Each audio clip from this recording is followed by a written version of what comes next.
Okay, let me gather my thoughts and then we'll get going. I had mine gathered a while ago, but I lost half of them, so I'm just gonna fly by the seat of my pants. Well, luckily, I just got to make sure I get the intro down and then I'm going to pass it straight to you, I love it. which is perfect. Here we go. I'm going to record.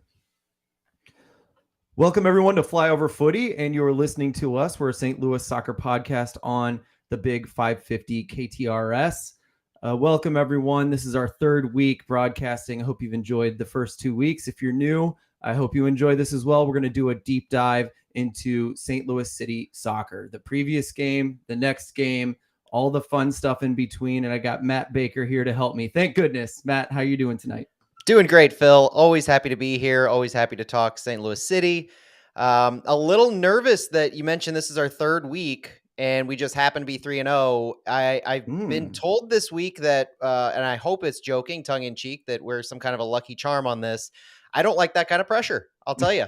I like talking about City. I like speculating. I like analyzing, but I could do without that pressure. Yeah, I'm with you there. We accept no responsibility for wins and losses of the team. All we do is talk about it. So let that just be out there in the ether for everyone to hear. Matt, we're also going to be joined by Santiago Beltran whenever he gets here. He's a busy guy and he's going to join us. And we're extremely excited to have him to join us because he's been to the press conference today. He's been following the team training this week. So we'll get a lot of good stuff from him as usual. And it's been an interesting week as far as player news and some things we found out today. So it'll be good to have his analysis on that piece. Indeed it will. All right, cool. Well, let's dig into this Portland match. Another winner, right? Like you said, 3-0. Yeah. Started out not winning, right? And this is our third comeback win, and we're going to get deep into that. But I think, as usual, let's start with the starting 11. Matt, you want to lead us off with that? Yeah, it was somewhat similar to what we saw against Austin. So we went back to a 4-2-3-1. We had John Nelson, Kyle Hebert, Tim Parker, and Jake Nerwinski on our back line. Making his first ever start and first ever homegrown start for St. Louis City was Miguel Perez in the midfield. Indiana Vassilev joined him. Our front saw Jared Stroud, Edward Leuven, Rasmus Alm, and then Klaus as our number 9. This marked the first match in which Edward Leuven was officially placed in that kind of number 10 role in that attacking midfield. And I think the big stories from the starting lineup were Jabulu Blom was out. That was his first week out for health and safety protocol reasons, was the official reason. Miguel Perez, like I said, had his first homegrown start. And Indiana Vassilev got another start, this time with a mask on to start the match. And like I said, for a bit, I think it lasted what I saw 12 minutes total before it just seemingly disappeared. And per Lutz, it's a clear mask. And so it just kind of got lost there somehow. But yeah, it was a lot of reminiscent from the first two matches. And like we'll touch on here in a little bit, a lot of these guys are seeing significant minutes together. So we're seeing a true, so to speak, starting 11 kind of take shape here for St. Louis. Yeah, and we're seeing options, right? And some guys that can plug and play to save legs, especially in the attack. It's been very fluid, and that's really cool that the system has guys, and each guy can be different and the system still works, right? So that's really cool to see. I thought the weirdest thing about this was Ostrak on the bench, right? This is a guy we think is going to be a star this year or maybe next year if that's what it's going to take. Yeah. But yeah, I was surprised at that. And one thing it shows me is that Bradley Carnell is going to ride who is in form. So Jared Stroud in particular has played really well in these first few matches. He's been a part of a lot of really dangerous attacks. He had a goal going into this match. He scored a goal, like we'll touch on in a minute. But it's riding the hot hand that we're seeing. And so you keep Indiana Vassilev out there. You keep Jared Stroud out there. You keep Edward Leuven out there, Klaus, those kinds of guys. But you do see that propensity for some of the guys, whether they're in form, whether they're needing a breather or a break, to allow some of these next man up depth pieces like Joachini, like Alm, Vassilev, those types of players who they haven't started every match, but they're reliable in the attack, and you can move some pieces around. You can have a Leuven or a Vassilev start in your number 10. You can have Jared Stroud move from left to right. You can have Tomas Ostrak anywhere up front.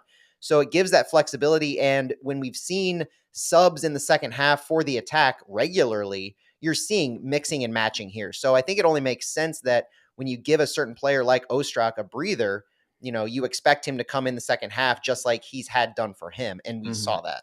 Yeah, absolutely. We did. We saw him come in with energy. One thing that I've noticed that when Leuven's playing the 10, it's when Miguel Perez is on the field. So I Yes. wonder if there's like this connection as far as making sure, a captain or an elder kind of situation where Leuven can kind of make sure Miggy's in the right place and he can provide some cover if that needs to happen. A lot of times they'll talk about Trivet is like a lot of people will talk about the MMA midfield for the national team. Yep. If necessary, yeah, maybe McKennie's the 10, but he's definitely getting back when it calls for it, and someone else might push forward. So just something to watch. Maybe that's a possibility. The other thing is Indy Vasilev, when he's in, I've noticed he's able to ping the ball to either side, and that's something that MLS pundits are picking up on, something that Leuven's extremely good at, right? And he does it regularly, is making those switches.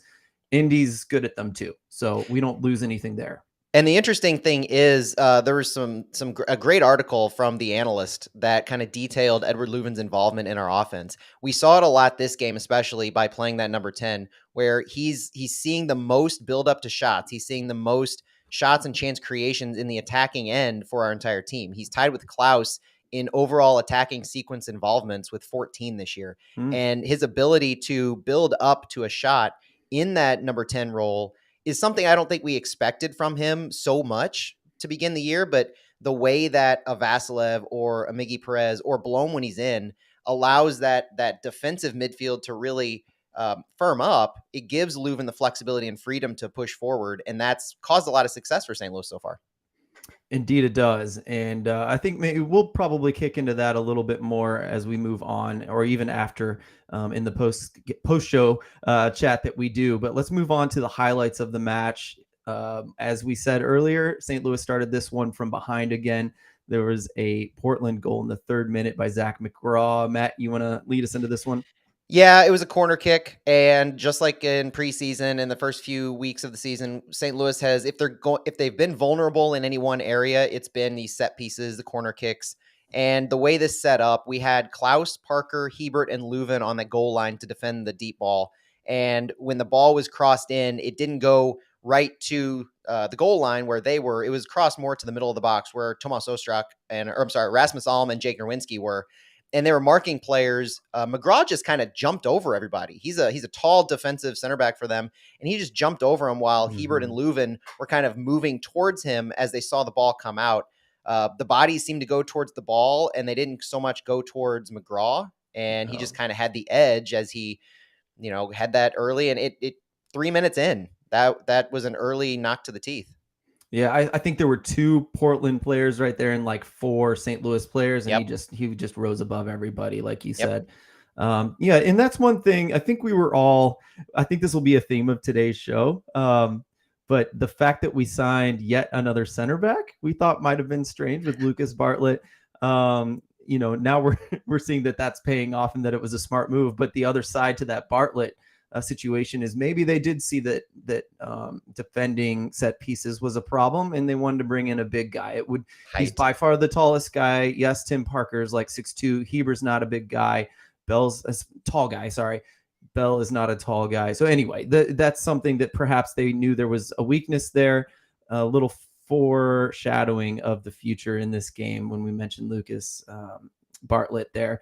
But let's move to the next goal, if that's okay with you, Matt. Well, honestly, in between the 2 goals, you saw what St. Louis, I think, has to get credit for is the first 35 minutes or so. They were not playing their style of offense. They were kind of being held in check. And Portland came into this match with a 5-3-2 look. So they were defensive heavy. They came into the match with their own set of injuries. And so as a team that usually pushes the ball up the field pretty well and has Evander as their playmaker, they didn't have that. Evander didn't start. He only played about 50 minutes. He was on a minutes limit because of his injury. And the way that Portland held St. Louis in check, we had 60% possession that first 35 minutes. We are the opposite team to that. We will typically go anywhere from a 37 to a 45% possession just by the nature of moving the ball up the field quickly with those long passes and really creating that verticality. So the first half, between that goal by McGraw and what happens in stoppage of the first half, we started to trend in a positive way. So we started to have Indy Vasilev able to create and get a little bit more space to move the ball up the field. And that's exactly what led into that second goal. for Yeah, the and first goal for St. Louis. I'm glad you talked about that first before the goal, because that is vital.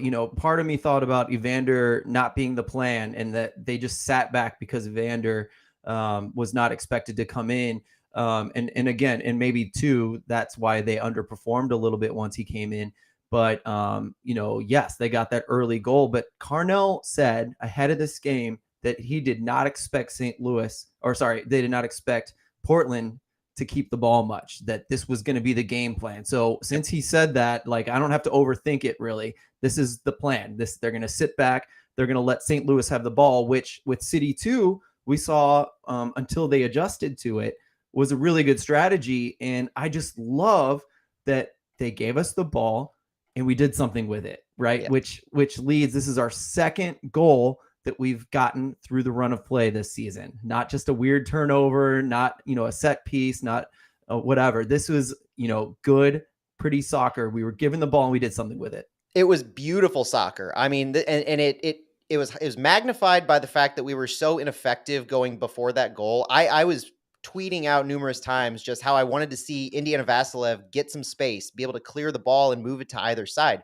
because that's where we're most successful, is when we can create space in the midfield and get it to one of our wingers, our fullbacks, to move the ball up the field.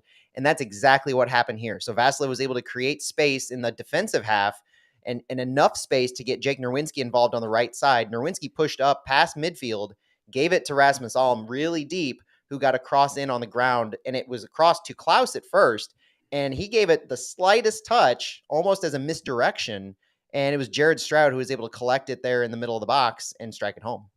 Yeah, I do think Klaus wanted to shoot it. I mean, let's be fair here. I'm sure he wanted that goal, but the fact that it landed at Stroud's feet and that he was making a late run into the box, perfect timing. It landed at his feet. He was there and he smashed it home.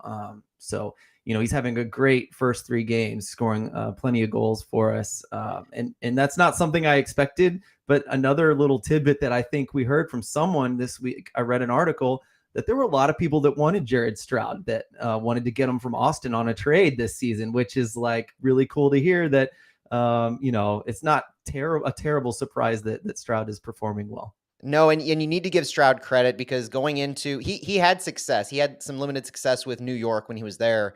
He was great with assists, but when he was drafted by Austin in their expansion draft, he saw some time in their first season. He didn't really see much time last year. And when you look back at what happened, if you remember, he was the first player rumored that St. Louis was interested in That's in right. MLS. So Early. early in last season, he was linked to St. Louis. And so you have to wonder, did that play a role in his time with Austin and getting minutes and how they wanted to use him in the season? And if it did, then it really says nothing to Stroud about what his performance was with Austin, because coming out this year, you could chalk Austin up to a revenge game of sorts. But the way he's been able to consistently play against Charlotte and against Portland, this guy's having as much of a resurgence as we've talked about John Nelson having after coming off of the FC Dallas and Cincinnati years. Completely agree. And more even, I'm excited to see how he develops. And yeah, he was so good with Red Bull 2. When I was doing the USL stuff, Stroud was like one of the best Red Bull 2 players, if not the best, for a little while. Playmaking type, pressing, everything you're seeing here in St. Louis. So really cool to see him do that on the next level after, Austin didn't work out for him. So this is cool. Right. We got a few more minutes. Anything you want to talk about, or can we go on to that goal? The last goal? Let's spend some time on Kyle Hebert. We have to. He's been the star. He's been the star of the week, and it came across from a Leuven free kick of all things. I mean, that's one of those things that are becoming commonplace for St. Louis, are Leuven free kicks. He came at it from the midfield. The cross was curled. It kind of went behind Tim Parker, who was trying to go toward. He's taking his body towards goal. He's taking his head towards the midfield to the ball. Drag a couple of Portland players with him, and Hebert was. If you saw the St. Louis 314 day video, you know exactly what I'm talking about. If you haven't, go search it out on St. Louis City's Twitter, because so good. The guy quoted pi to the 80th digit. You could almost see him doing the geometry of where the ball was going, where it would bounce in the box and come up for him to be able to head that for his first goal. It was incredible to have him do that. And we've talked so much about Kyle last year with City 2, coming out of Missouri State, undrafted, getting picked up by City 2, playing all but 4 minutes, going into City not supposed to be a starter, and then picking up and filling in again, not missing a single minute so far this year for Joachim Nilsson. And this goal was just the exclamation point on everything. It was, Matt. That was such a good tie in there with doing all the math, and that was good stuff. But it's true, you got to take the right angles when you're a good defender. And I also love that Hebert was mad that he only got 80 digits. He's like, man, that's only half. He knew he could do more too. Yeah, that's really cool. I think we're all just ecstatic for Kyle, and yeah, what a great goal. And I just also want to say too that that was created that. Free kick was created by Klaus, who got fouled, but Portland's getting tired. They're sick of dealing with this big man up front running all over the place. They foul him instead of giving him space to run or pass, and Leuven and Hebert are able to make them pay for that. So beautiful. It's really cool I'm sure it's nice as a striker to know if you go down in and around the box that you got Leuven there to finish things off for you, or at least give you a good chance. There were a couple teams in the USL where it's don't foul anyone around the box. It'd be really cool if we became one of those teams to be careful of. We're dangerous so far with Klaus making his runs, and we're even more dangerous with Leuven on the ball for those free kicks. So it's adding up to be that way. Absolutely. We are Flyover Footy. We are a St. Louis soccer podcast. We're talking about St. Louis City. We just previewed the Portland game. And we got a lot more here for you here on the Big 550 KTRS. I knew I was going to mess it up one of these days. Everybody gets a free pass. I'm glad I made it this far, though. Matt, we got a little bit of a transition here. We often fit a lot of stats and stories into this middle section. Let's get started with this.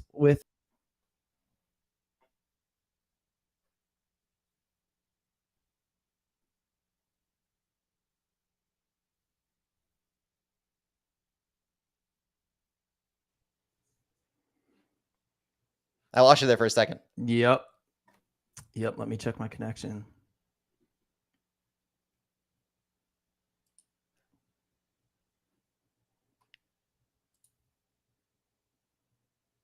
It's been perfect up till now. I got you back, though.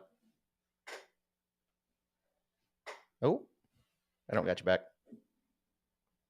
Well, we're still live. While Phil takes a few minutes.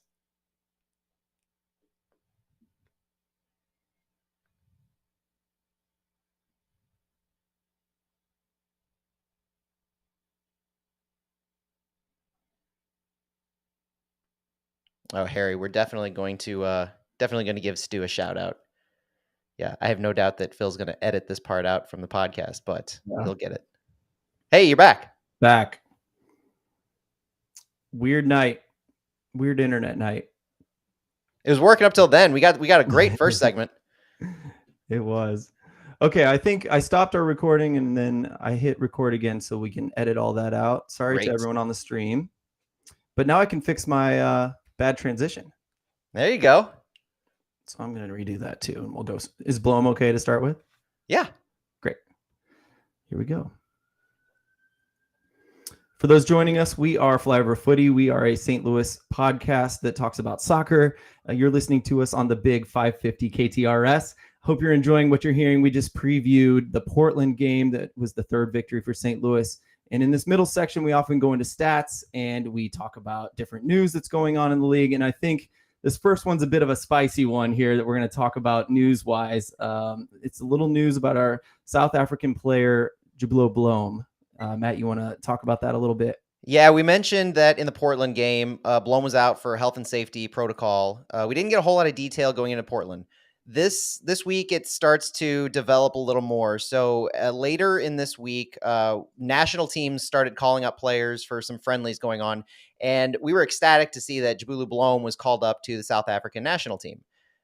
When he was announced on their 23-man roster, concurrently, there was an article that came out with an interview from the South African national team coach with some not too happy words for St. Louis. And there seems to be some kind of disconnect going on between Blom's status, the specificity of his injury and how long it's going to take, and his ability to go represent South Africa when they play, I believe, Liberia in a couple matches here in the next couple of weeks.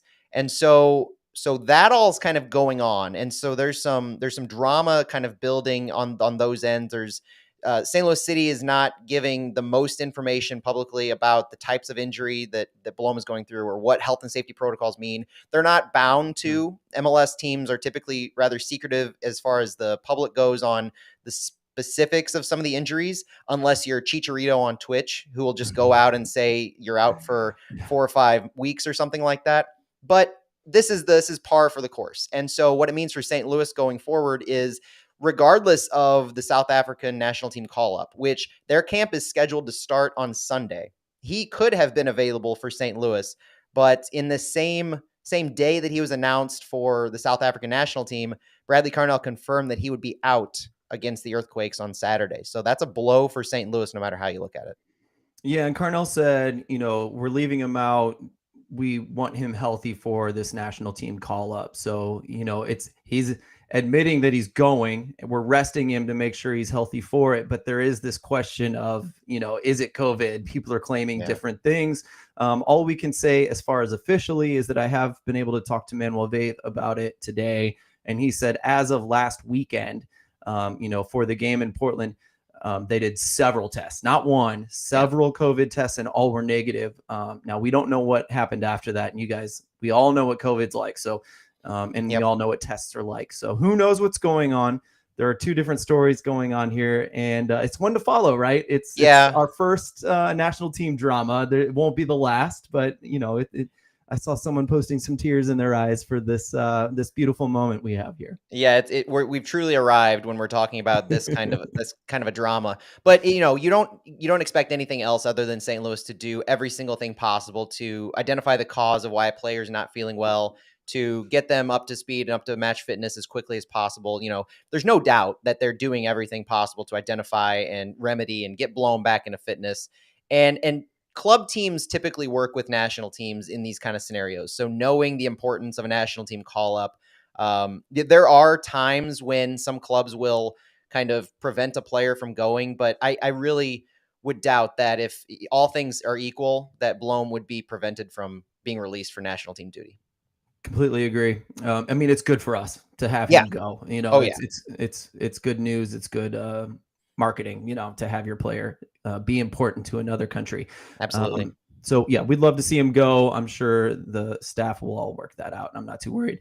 One quick one. Other players came into question for international call-ups. Yeah, apparently Santiago was reporting that there were some conversations and some discussions about other players being contacted for national team duty. So, I've got we know some history of youth national team call-ups from some of our players from larger national team call-ups. So I have kind of a list that I put together of who this might involve, if we're trying to speculate who might have received or being contacted about national team call-ups. From the U.S. national team, this was not an MLS heavy roster that the U.S. put together, but I can imagine that when there is an MLS heavy roster, Nico Gioacchini or Indiana Vassilev could be in those kinds of conversations. Both have had national team experience before. Gioacchini had some good success with the national team a couple of years ago, and Vassilev as well. I think both of them are getting into some good fitness and having results and producing on the field. So both are candidates to me. The Czech Republic with Tomas Ostrak is an obvious one. I think his experience in their youth national team and his trajectory kind of leads him to be one of the top nominees. Isak Jensen, not entirely healthy right now, and not seeing a whole lot of minutes for City at all. He hasn't featured yet. So that's a reach for Denmark. And then Joachim Nilsson, obviously, if he were healthy, would be with Sweden. So I don't doubt that he's in contact with them, but until he recovers, he's completely out. And then my long shot is Edward Leuven for Germany. So he featured in Germany with their Olympic team a few years ago. So, no prospects that I've really seen overtly, but it wouldn't surprise me, especially with his run of form, if he's at least been contacted or thinking about it. I wonder. Yeah. I wonder how deep Germany will reach because, that's a stacked team. But, he's one especially. I hope that even if he doesn't get called up with us, I hope we've, resurged his career and he goes somewhere else and then forces a call up. Same Right. with Ostrek. I hope he forces a call up with St. Louis. And I think MLS teams are good enough to send a national team player to the Czech Republic. But Yes. again, if he gets sent off to Europe, then I think it's going to be automatic at that point. One Yeah, more for point, sure. if you don't mind, Matt, that in April, there is going to be a national team, U.S. national team friendly against Mexico. Yep. And the reason you're seeing no MLS players, I think there's maybe one on this Nations League call up, is because that friendly will be very MLS heavy. Yes. So, who knows if Nico gets a couple more goals before then, maybe he'll get a call up. Who knows? I agree with you that Indy will deserve one at some point. So fingers crossed. I'd love to see our guys on the U.S. national team. Yep. Agreed. And I think, so, that kind of pivots to the other big news of the week, which on the injury front and the player fitness is Tim Parker. So that was kind of a recent one that came up. And this week we found out that Parker left practice early on Wednesday. He didn't practice at all on Thursday and has been listed as day-to-day, essentially questionable for the match against the Earthquakes. And, we're airing on the Big 550 KTRS as the pregame. So as this airs, there will likely be a little more clarity. And in the middle of our episode, as this airs, the lineup should be released. So we'll see if Parker is able to crack that lineup. Carnell said they're giving him 48 hours to rest and recover, but he did mention that Josh Yarrow, Lucas Bartlett, and John Bell are all options to replace him if necessary. Yeah, I mean, I was looking for an answer, who's the next man up, but Yep. any one of those three, it sounds like he's not trying to tip his hand.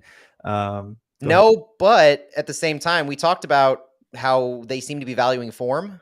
And, the other thing that we didn't touch on were substitutions against Portland. And if you're looking to any kind of a hint on how subs or next man up might shake out, John Nelson was subbed out for Lucas Bartlett, not Josh Yarrow, not Selmer Pedro, not John Bell.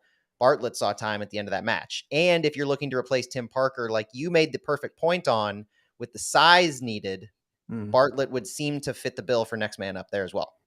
Yeah, and a Bobasi, we're going to get into San Jose, but Bartlett might make sense as far as crosses being sent into the box. But I actually think that Bartlett, when he came in, they went into a back five.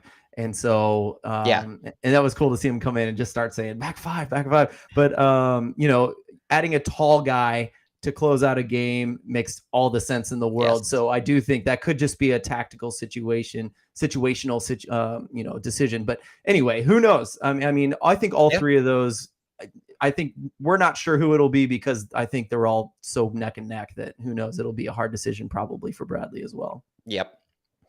Let's move on to more news, some statistical news. Yeah, now, right. As we turn and pivot towards looking at San Jose, I think let's take a quick look at where some of the St. Louis players are on the stat sheet going into San Jose. So Edward Leuven currently leads the league in assists with 3, and he has had some consistency throughout the first 3 matches. Roman Berkey, from a goalkeeper perspective, is 4th in the league in long passes with 26. And you can see his distribution both with his leg and with his arm. Some of those long passes with his arms and the pinpoint accuracy had a lot of comparisons to the Cardinals being thrown around there on social media, which was hilarious to see. Very nice. St. Louis leads the league in goals with 8, and we've scored all of our goals inside the 18-yard box so far. We have definitely threatened from outside the 18, but all 8 of our goals have come inside the 18. And we have 5 players who've played all 270 minutes so far. Berkey, one of them, Jake Nerwinski, Tim Parker, Kyle Hebert, and Edward Leuven. Klaus and John Nelson have played all but 4 minutes each. So they were both subbed at the end of a couple of matches. Klaus against Austin and then Nelson against Portland. Klaus and Leuven both lead the team in shots and shots on target. Tackles and interceptions, which are huge for our defense and kind of the way that we're able to disrupt a lot of the other teams. Tackles, John Nelson has 8 tackles on the year, and he's tied for 2nd in the league. Wow, nice. Edward Leuven right behind him with 7. And then, because he's all over the field, right? He's got attacking and defending stats. That's awesome. He's making a case for a lot of notoriety here. I'll just say that. And then finally, interceptions. So the ability to disrupt those passing sequences. Tim Parker leads the team with 8, and he's tied for 6th in the league, which if he's out kind of is a even bigger hole to fill than just his leadership presence. Yeah, really good stuff there, Matt. I love it. Two stick out to me. Nerwinski playing all those minutes.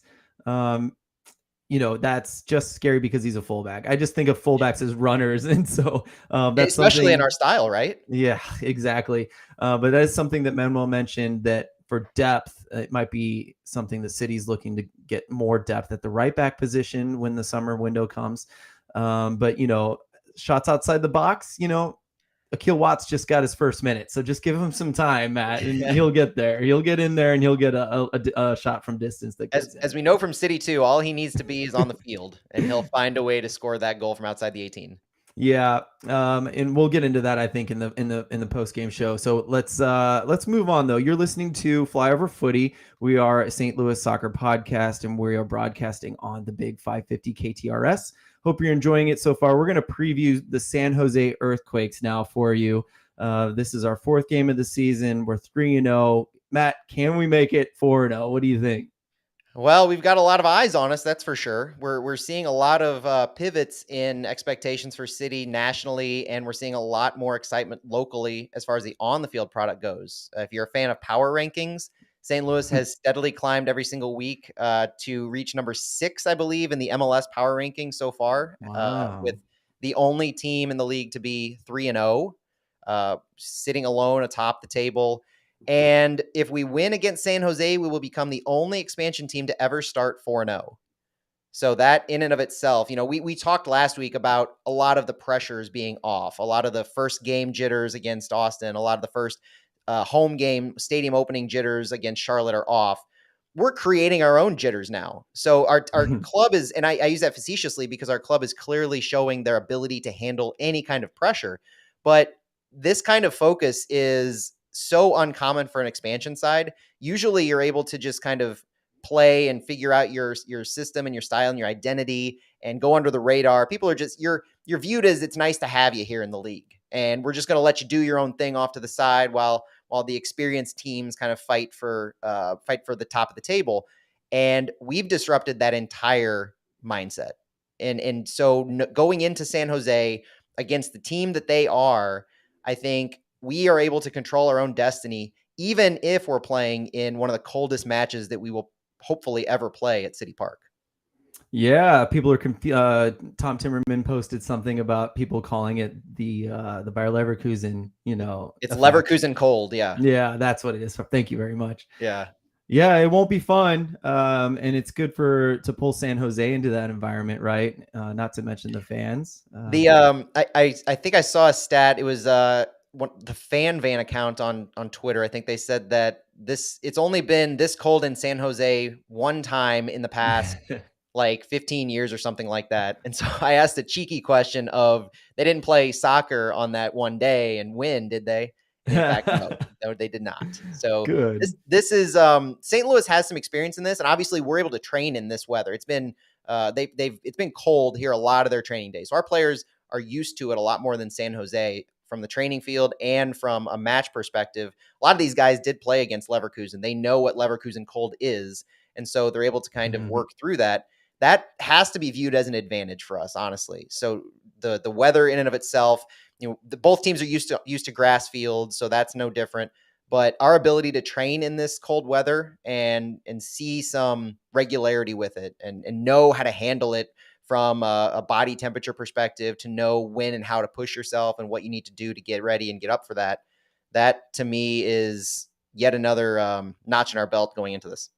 Yeah, and we're going to talk about what the Quakes are like and what they've been doing this season. But if you want to just talk about the vibe going in, the Quakes are not the best team, as far as what people expect. They were not expected to be a good team this year, and they weren't an incredible team last year. A lot of changeover. But, what we've seen with Austin is they weren't what we expected either. So, Matt, do you want to talk about what we might be seeing from the Quakes? Yeah, it's interesting for the Quakes too. They come into this match with a 2-1 record, having lost to Austin lost to Atlanta in their one away game, but they've beaten both Vancouver and Colorado both at home. Now, looking at the form of those three teams, Atlanta is near top of the table. They have 7 points.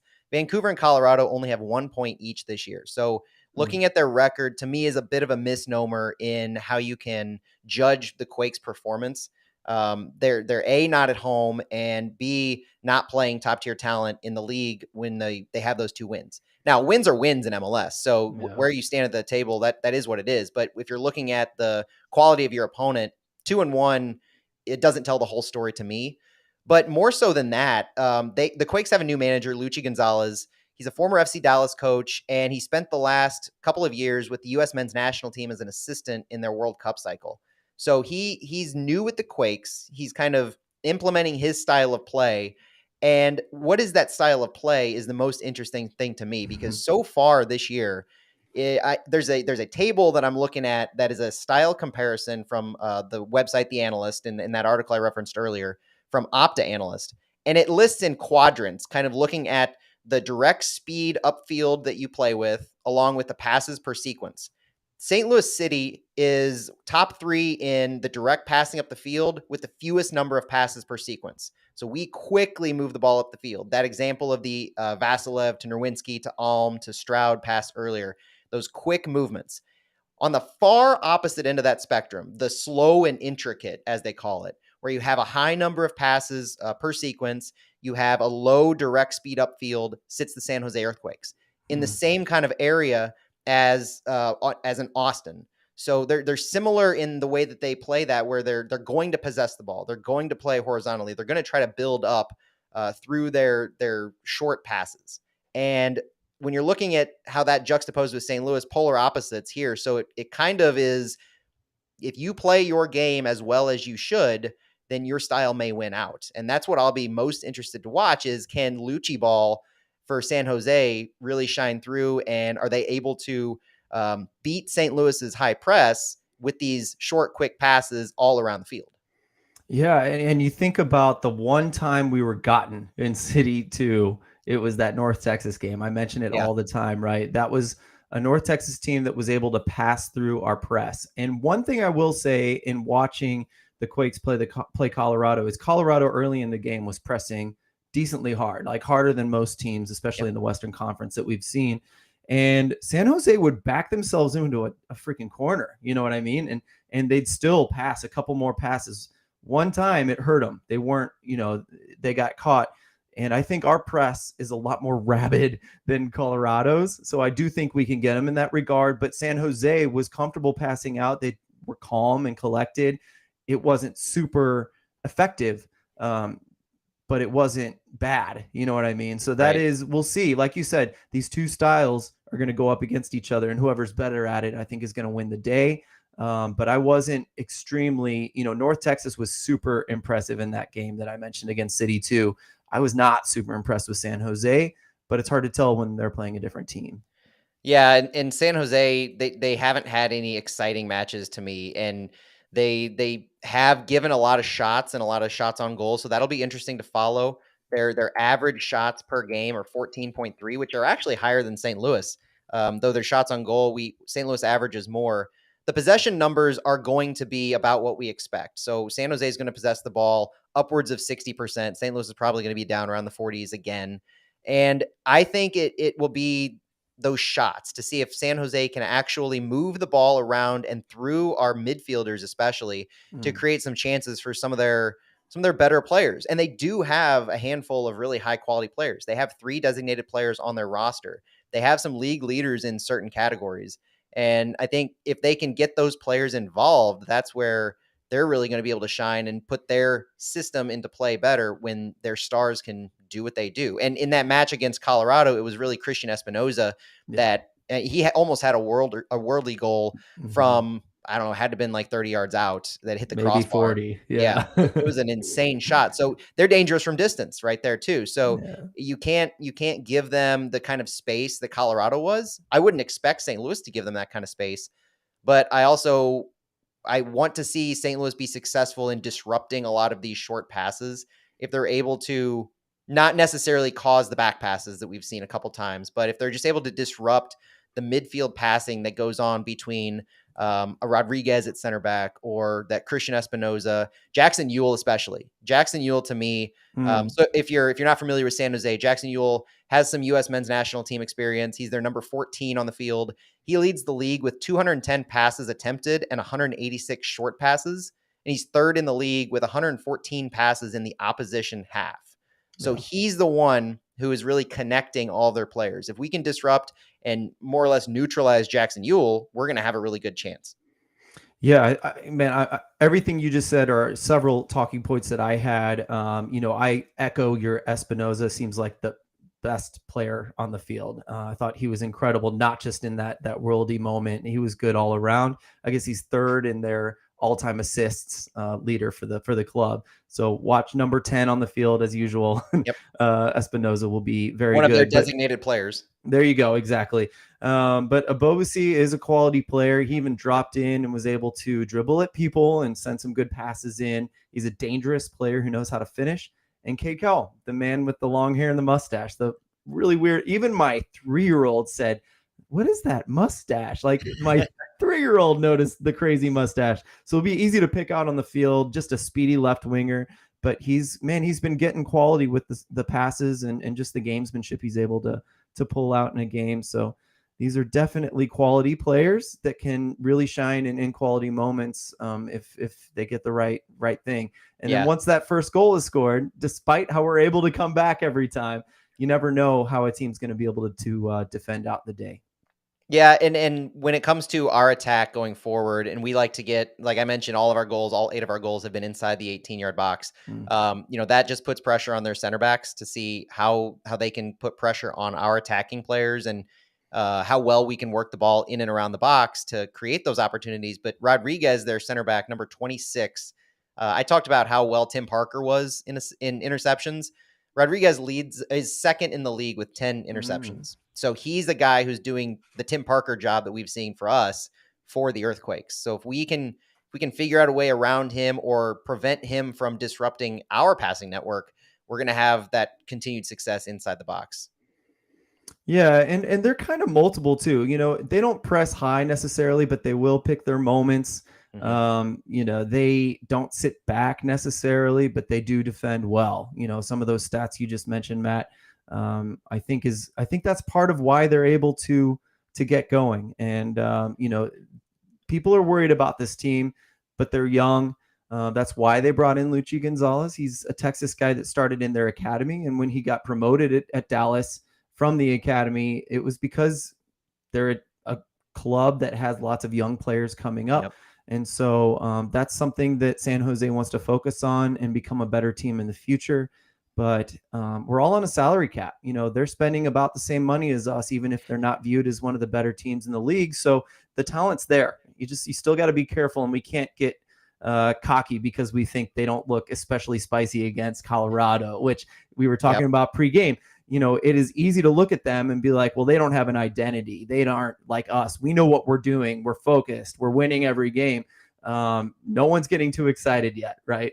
Yeah, and we're 3 games in. You're starting to get to the point where even if a team didn't start the season with an identity, they're starting to form one now. They've been they had camp for a month or two. They've had a month of matches now. And you're seeing a player like Carlos Grueso, one of the other guys. He's another designated player for them. And Phil, you talked about the salary cap, and they're not overspending on players. Well, Grueso is he wears number 7 for him. He's a designated player.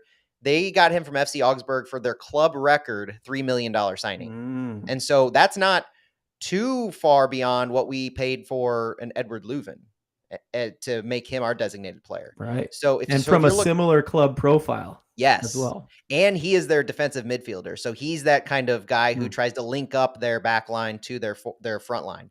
So and Luchi Gonzalez has really called him out as integral to the success that they've had in connecting the play from their back to their front. And he's going to be a guy to watch out for, number 7, Grueso. Fun fact, that allocation order nonsense that MLS did away with, one of their archaic rules that St. Louis City could have taken advantage of. Grueso was the player picked by San Jose when they did away with that. He was the guy that we had those conversations on our podcast about. Yeah. Is San Jose going to trade with St. Louis? And Grueso was the player they took the beginning of the year in that.